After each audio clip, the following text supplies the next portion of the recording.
बाबरी को दफन हुए 33 साल हो गए हैं, लेकिन इतिहास गवाह है बाबरी का जिक्र उसके बहुत पहले से अब तक बदस्तूर हो रहा है। बाबरी के जरिए देश ने दो तरह के सियासी मिजाज देखे हैं। पहला वो जो कहता है कि बाबरी भारत पर हुए क्रूर हमलों, आक्रमणों और अत्याचारों का एक बड़ा सिंबल है। दूसरा वो जो कहता है बाबरी का भारत का संबंध भारत के मुसलमानों से था।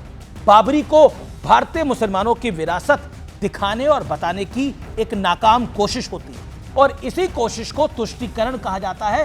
सवाल है कि क्या तुष्टीकरण के बाबरी वाले वेरिएंट की शुरुआत आजादी के तुरंत बाद से ही शुरू हो गई थी? देश के रक्षा मंत्री राजनाथ सिंह ने बहुत बड़ा दावा कर दिया है, देश की सियासत में भूचाल ला दिया है। राजनाथ सिंह के दावों में कितना दम है, कितनी सच्चाई है, आज मैं इसी का तथ्यात्मक विश्लेषण करूंगा।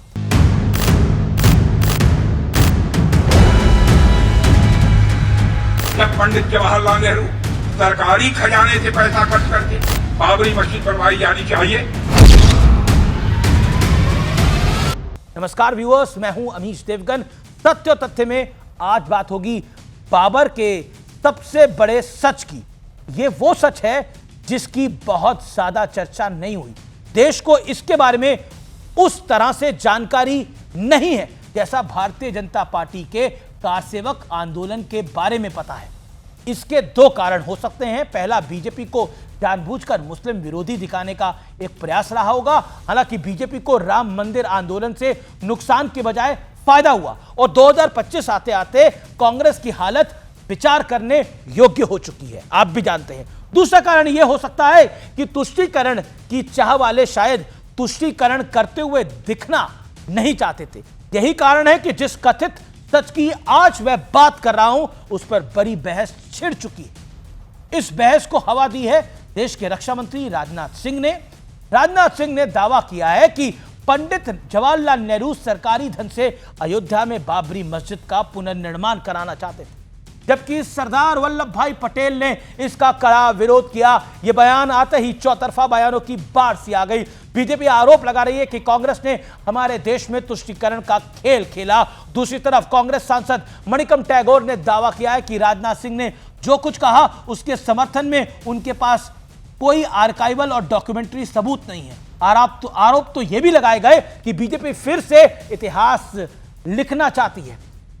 इतने भारी भरकम दावे, आरोपों और प्रत्यारोपों के बाद इस विवाद की तह तक जाना बेहद आवश्यक हो गया था।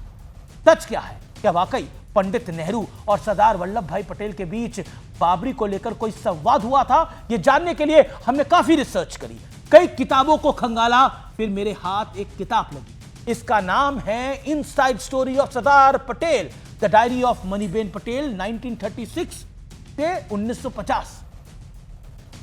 इस किताब के पेज नंबर 24 पर 1950 के दौर में पंडित नेहरू और सरदार पटेल के बीच संवाद का जिक्र है, बातचीत का जिक्र है। किताब के मुताबिक पंडित नेहरू चाहते थे बाबरी का रेनोवेशन सरकारी खर्चे पर हो, लेकिन सरदार पटेल ने के प्रस्ताव से असहमति जता दी। साथ ही सरदार पटेल ने यह भी याद दिलाया कि सोमनाथ मंदिर का पुनर्निर्माण भी सरकार ने नहीं कराया था, मंदिर का सारा काम ट्रस्ट के जरिए हुआ था। यह किताब में लिखा है।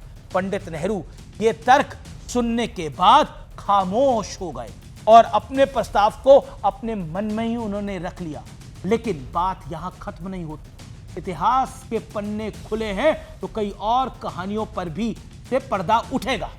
वैसे एक तथ्य 1949 का भी है, यानी 1950 से महज कुछ दिन पहले। यह वो दौर था जब अयोध्या के विवादित ढांचे में गुंबद के नीचे रामलला की मूर्ति अवतरित हुई थी।